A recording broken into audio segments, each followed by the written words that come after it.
Party people, we are back at it again. I go by the name of Precise. I got my main man, Casino. This guy does everything. He's the trucking king. Like he's past trucking now. He's consulting for people, but I want him to tell you all the different things that he do, and we're gonna get into it.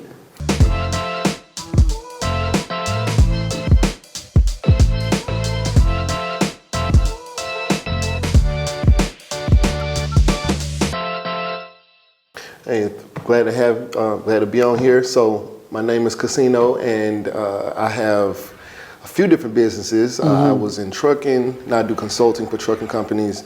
I'm in real estate, Airbnb, long-term rentals. I've done short-term rentals, just different kind. Not on Airbnb. I've done.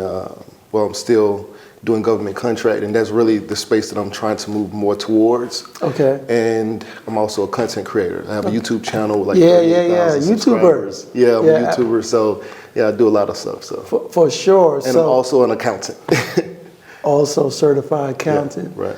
So what we want to kind of talk about today is everything but trucking, because you do consulting for trucking. Yeah. So I brought you in here because I felt like you were the best person to talk to a new person interested in trucking, because you go on Instagram now, and the Instagram models got trucking companies. Yeah, that's true. What my old assistant Alexis is a truck driver, right? Okay. Like she's on there and she's complaining about truckers messing with her, and I'm like, he's a model driving a 18-wheeler. Yeah, you know what I'm saying, in the middle of nowhere. Yeah, like there's a whole like community of like beautiful model groups who all drive trucks and stuff like that. Like, right, it's like a new wave. Yeah, a new wave. It's a lifestyle. Right, but where did it come from?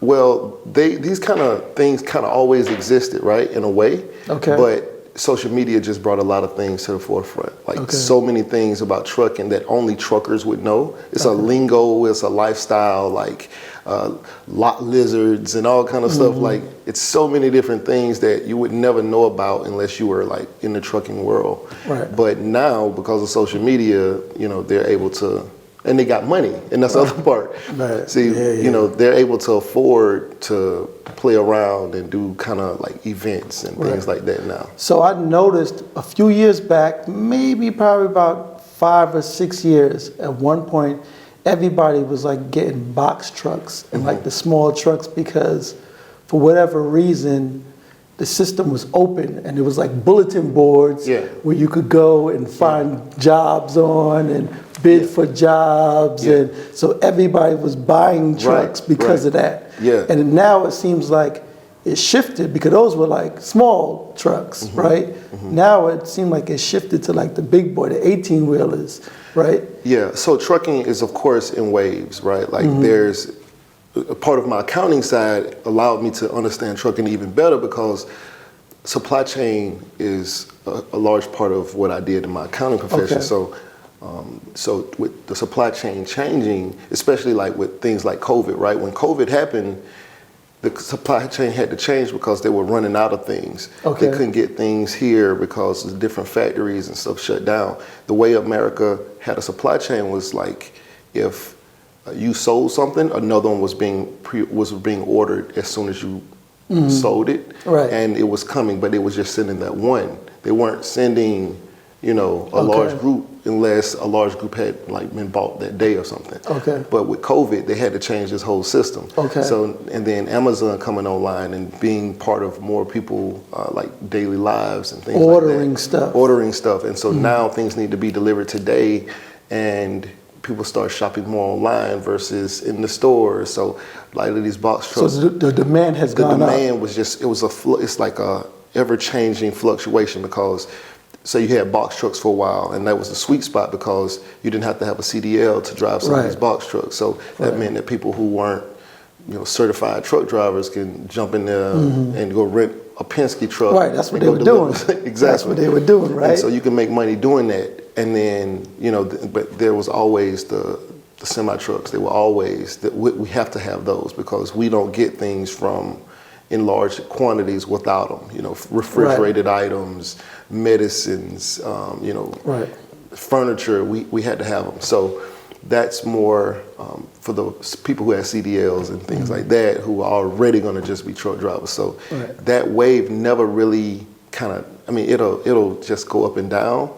But, you know, with the supply chain being messed up, they couldn't get things from the borders. So it wasn't, so the truckers, they didn't really have as much work. So would you say the two major factors, COVID and Amazon, or is it something else as well? So it's in life, in history, I guess you can say, in the economy, it's a ever evolving kind of thing. So it's not just COVID. COVID isn't the first time we had a pandemic, you know, and Amazon isn't the first time that a company kind of revolutionized the way we purchase things, because like Blockbuster went out of business. Right. Netflix did that, right? And so it changes things, and less things get ordered, other things get ordered more in different kind of ways, and it just causes like a change, and you know, people gonna go where the money is. So if more money is being made over here, we're gonna go over here, you know, like that style of trucking is gonna do that. But there's some type of hype going on because the Instagram models are getting trucks. That's not normal.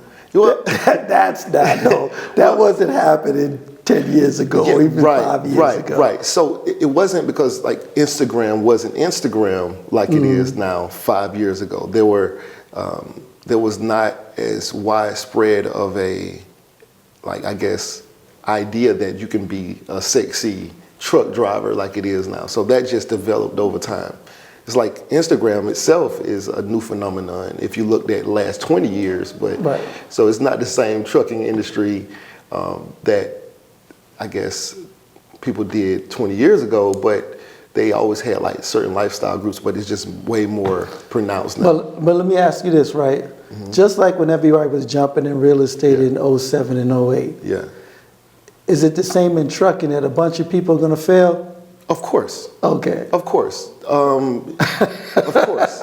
So I had my own. Well, not to interrupt you, because it makes it seem like there's just infinite money for everybody. It seems like everybody's jumping in it and winning. I'm not hearing too much about the losers. Oh yeah, it's tons of losers. It's tons of losers.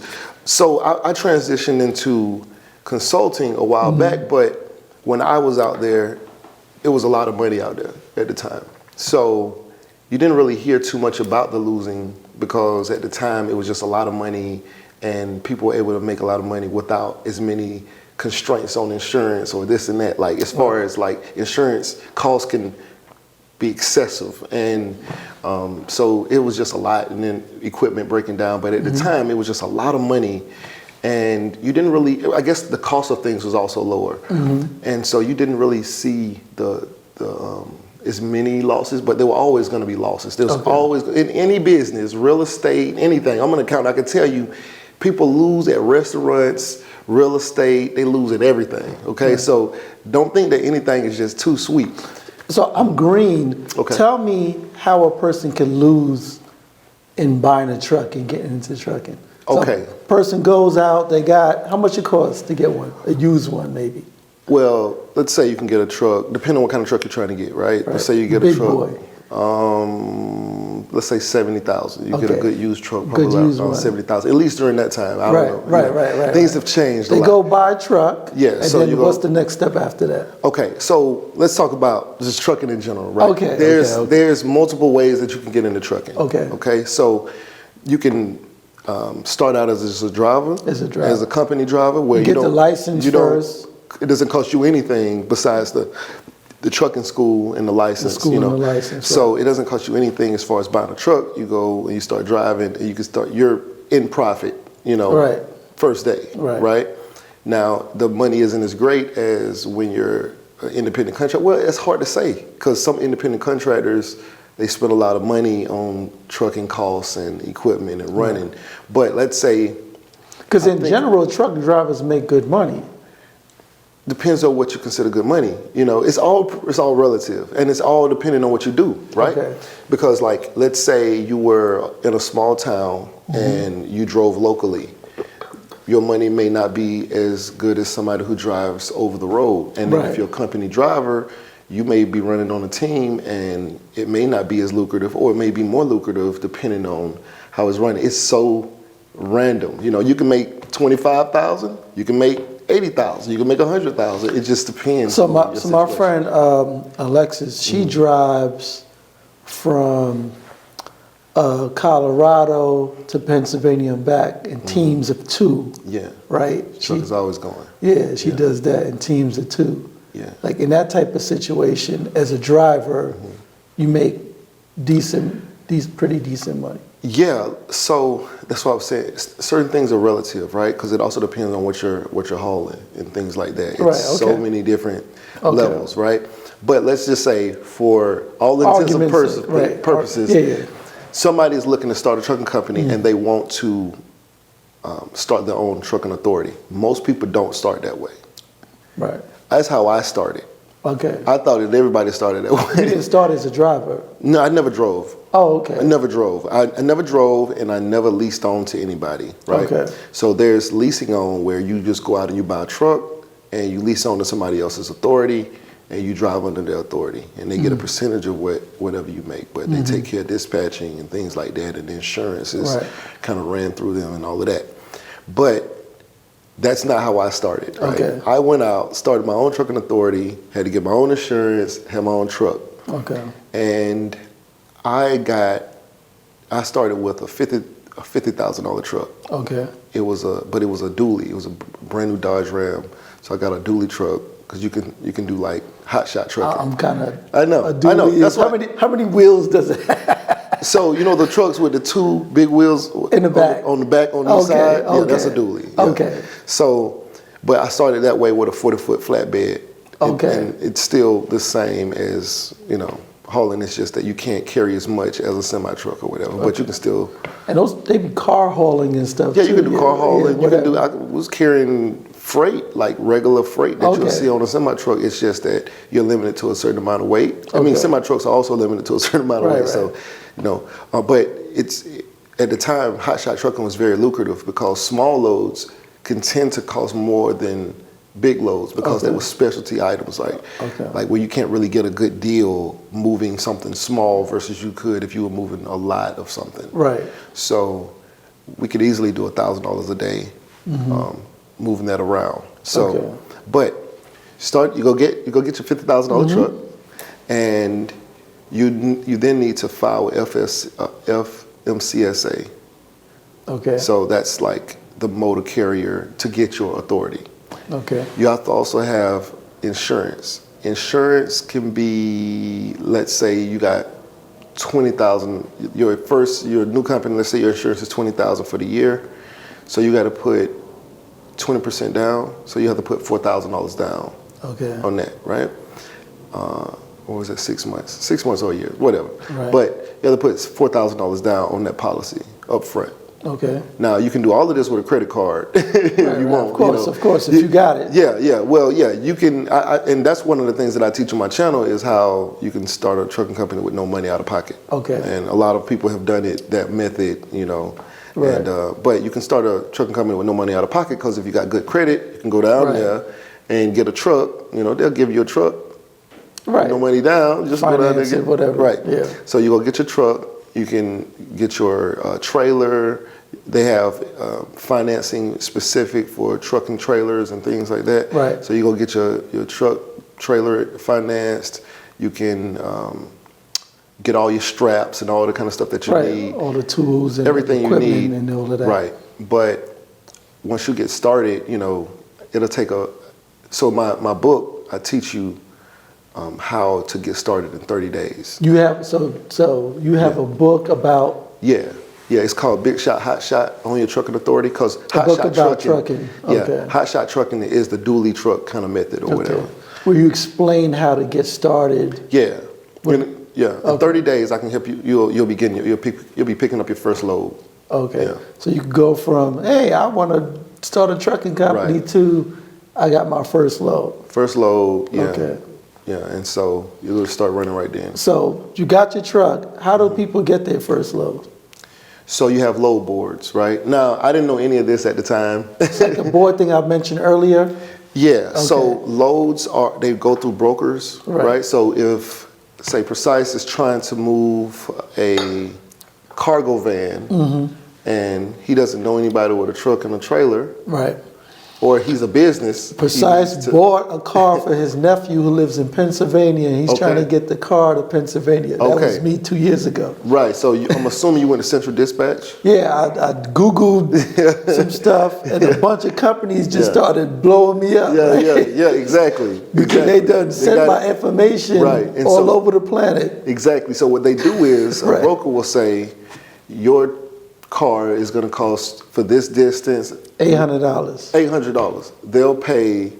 They'll put it on a load board for like $300. Right. And so that's another area too. Like, it's so many ways to make money in trucking. You have brokering. I know about that part. Dispatching. Right, the load board. Yeah, all of that. And so people who have trucks, can anybody just pull up the load board, or you need to be a member of something? So to get your trucking authority, once you file with FMCSA, you have to have your commercial insurance that says what you can and can't pick up. And it has to be like $1 million truck, $1 million policy or whatever. So you have to have that, and then you'll go active in the system nationwide. Everybody can see that your trucking authority is active. And so when you go on a load board, a lot of load boards you have to pay for, but they may give you like free. Some of them will give you like 3 free. So it's like a monthly subscription? Monthly subscription. Oh, okay. It's a low amount. It's not like, maybe like $10, $5, $20. But your credentials show on there. Yeah, absolutely. So in order to get the work, you have to be certified to have all your stuff together. Yeah, that's anybody, because I can pull up any truck, like, we have to have our numbers listed on the side of the truck. Right. So anybody can type in your DOT number on the FMCSA website and pull up your trucking authority, if it's active, whatever. But when you go on the load board, you type in your information, it'll say DOT number or MC number, motor carrier number. And so you put the information in, and it'll let them know if they can dispatch to you. And so then you get on the phone and say, hey, is this load available? They'll say, yes, it is, or no, somebody just got it, we need to pull it down. But usually when it's visible, it hasn't been dispatched yet, because as soon as they dispatch it, it comes out of the system. Can you negotiate it? Yeah, so they put it on the board for $300. You could come and be like, hey man, I'll do it for $250. So much I learned. That's why, that's why I want to, help so many trucking companies who are trying, especially new people who are trying to do this, because I know so much about trucking at this point. It's so many things that I didn't know about, so many things that I didn't know about, but I know a lot about trucking as far as like getting the loads, negotiating loads, going off of the load board, where now I've delivered things for you, and so now I don't need to go on a load board, because you know me, hey, I got a load, I'm gonna get it straight to you. So trucking is still very personal. So look, the dude who came and picked up the car, white dude, he had 3 cars over here on there. Yes. Because what it was is, I think I had to like pay a deposit, and then we paid a balance to him when he delivers the vehicle. So I got his personal number. So I had to send another car up there, and I contacted him the next time, but he wasn't going that way, because I guess you have to have a certain amount of stuff moving in that direction in order for you to go there. Yeah. Right? So I mean, for sure. Yeah. So like with a flatbed, or let's say those cars, right? Like if we use the cars, because I was moving freight, we use the cars for gas money, because gas is expensive on those trucks, right? So if we were going to be driving from, say, Tallahassee, Florida to Atlanta, we'd pick up a car just to get it delivered up that way. So we'll drive the car. We'll maybe like grab 2 cars. It might be like $400, $200 a car, and we'll just drive the cars to Atlanta, and then we'll just use that as the gas to get to Atlanta, so we can get the real freight, the big stuff. Yeah, but easily $1,000 a day, depending on what you're hauling or whatever. Of course, like if you're on a semi truck and you're hauling like hazardous waste and stuff, that pays more, like gas and oil and stuff like that, pays more than, say, hauling a couple couches in a. So it seems like it's real feasible in terms of being able to get into it. So how does a person lose when it comes to How does a person lose? not knowing enough information. Okay. Information is key in trucking. Like what you know and don't know can make and break you.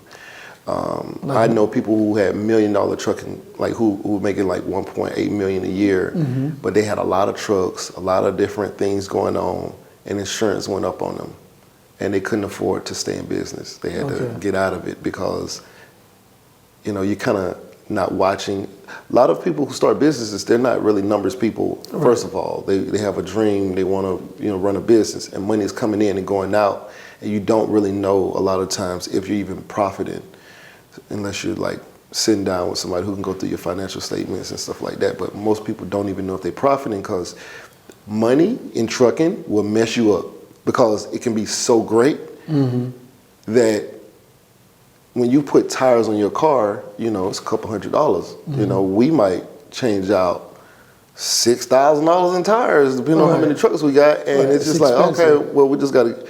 But it's not that bad when you're looking at like, when you're making real money.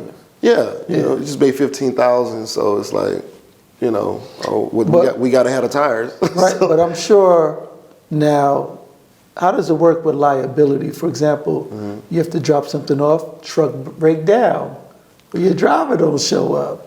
So how does that work? So there's a lot of different things that you can do when you're delivering a load for somebody, and they're like, they dispatch it to you and you're trying to get it to where it's going, depending on what happened, right? You can either you can get whatever the freight is removed and put on somebody else's truck.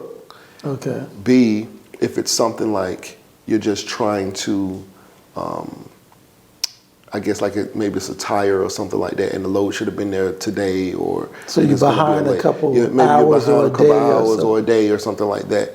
Then, you know, you'll call that stuff in, but if it's something that's going to expire, that's why you have trucking insurance. You know, if something is exposed and it's ruining whatever, but that's why ice cream that melted on you. Right, but that's why we have trucking insurance, right, to cover whatever the cost is, and you don't want to carry more than what your insurance would cover.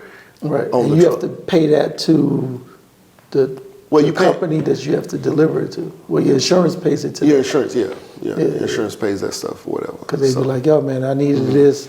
Yeah. If it's ruined, you got insurance. Or you can say, hey, I want to give them my insurance. Let me cover it out of pocket if that's what you want to do. But that's what the insurance is for. It's to cover not just like bodily harm because you're driving heavy machinery if something happens to somebody, but you also have to have cargo insurance that covers the amount of cargo. Truck breakdown, driver. Yeah. Something got COVID. Get in that car accident, and that freight flies off the back of the truck. Like, you know, not only is it a car accident, but now that cargo is ruined, you know, or you drop something and it rolls off the back, or you didn't strap something down good or whatever. So that's what the trucking insurance is for. That's why it's so high. And overall, probably the main reason why people lose is because the cost is just so high in general. So when I say that the information is like, well, yeah, we're dealing with like large numbers, right? Right. But there are things that, like, if you didn't know that I should have been putting money to the side for this, or something else pops up that I didn't know about, right? We have unforeseen costs. Things that you just don't even know about. If the taxes, IRP tags, if the stickers, like you can just be in violation of something and not even know, you know. And so having like, I guess like a really good understanding of like what you're taking on, and then of course, if you're doing cheap rates, never want to do cheap rates. You know, sometimes you don't people want to underbid too much. Right? Yeah, like they'll put something out there that might be like $1.90 a mile. You know, when you should never. You know, I would never want to be under like $3-4 a mile. But there are people who taking it because they're just like, yo, I got to keep the lights on. So it's kind of messing up everybody else, because if you keep taking cheap freight, just like with everything. Now they think, oh, we can pay them less, but gas is going up, truck costs have gone up. Like, to buy a truck is more expensive now than ever before. In the last year, we all know inflation for the first time in a while has been serious. Yeah. So would it be fair to say that right now is a good or bad time to get into trucking because of that? So it's really hard to say whenever there's a good or bad time to get into any business. I believe in the long-term like investment model. So I would say long-term trucking, yes, absolutely. It's hard to speak on this month or next month or in the next 6 months, but if you look around, things have to move. Shoes at the mall have to get into the mall. Clothes have to get there. Furniture has to move around. There's medical supplies. There's all sorts of things that have to be moved. Water, we were just a shortage of water at my Walmart. That stuff comes in on a semi-truck. There has to be movement. There's no other way. This country, or I don't know if any country, is set up to move things from the border to your household without a semi-truck, without, that kind of trucking. Right. Let me ask you this, because I happened to read an article a year ago. It was about Tesla and their trucks, right? Yeah. But it was also about trucking in general, and they were saying that long-term hauling, I don't know if the term, from state to state is going to be taken over by AI. So before we even look at that, Okay. because I definitely follow technology in that way. Okay. I love AI. I can't wait. Well, not just AI, but I love electric vehicles. But I can't wait for machines to take over our work so that we can enjoy life, I guess, right? Give us some money from the government to live free or whatever. We are still a very, very long way off, not just on capability, but in just actual, I guess, like rules and regulations that govern that kind of thing. Right. The first time one of those trucks hits somebody, they're going to shut them all down, right? And so they're going to do a lot of testing. It's going to be many, many years. And then there's going to have to be a phase where they're going to have you gone to any truck yards like in the past or recently, anything like that? Have you seen how many trucks are out there? No.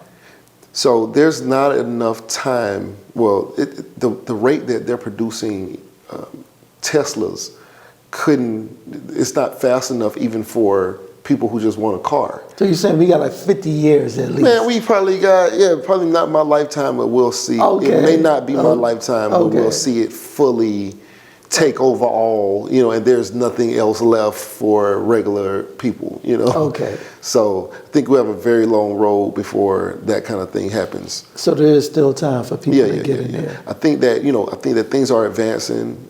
It's just like with accounting, right? So I'm an accountant, right? And one of the things that they say is that AI is going to take over our job. They came to an organization. I was a member of the AGA, Association of Government Accountants, and they brought an AI stimulation in to show us like the most advanced accounting system that should be phasing, that everybody's like up in arms about. Oh my God, it's going to phase us out. People scared to death up in here. And when they showed what it was, it's a very, very dumb system still. It crashed. It didn't crash, but what it can do is it can read emails and respond to emails, kind of thing. Right. But it's not like when I go. So I'm an auditor, right? So when I go and I look at something, like you can send me documents if I'm working virtually, but I still need to go physically sometimes. Go look and see what's really going on in order to make an actual assessment. Right. And they can't do that. You know what I'm saying? Like a human judgment. There's going to be a long time before AI is at a point where it's a human, where it can look at something and say, what's this? Right, especially driving semi-trucks. Right. So at the very least, it's designed to aid us to maybe make our job faster or easier. Right. But to say that there's going to be no human element whatsoever at all in a semi-truck of that size, that the human isn't at least just in there riding with it. Right, of course. Going down just riding with it at least, just to make sure. I don't know when that's gonna take place. Cool. Yeah. So that means more Instagram thoughts could get into trucking. Yes. Thoughts, you're more than welcome to get into.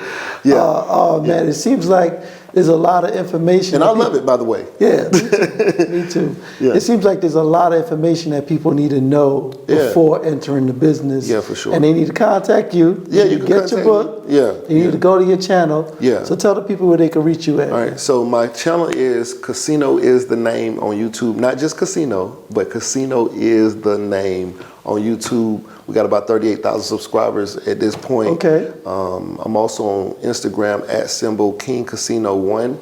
And What's the I have name a of your website. book? My book is called The Big Shot, Hot Shot, Own Your Trucking Authority. Because like I said, there's different ways to get into trucking. Okay. And so I teach people how to start the trucking authority and what my process was. All right, people. So you know you need to talk to my guy, Casino Man. Make sure you contact him immediately before you take your $80,000 and go buy some random 18-wheeler. Yeah. And make sure you get back at me. You can reach me on all social media at Precise, Precise, or go to precise.biz. And do remember, it's coming immediately. My new coaching program, Turn Your Wisdom into Wealth. He's gonna do it. I know he's gonna do it. For sure. And make sure you do it too. And I get back at you guys. Peace.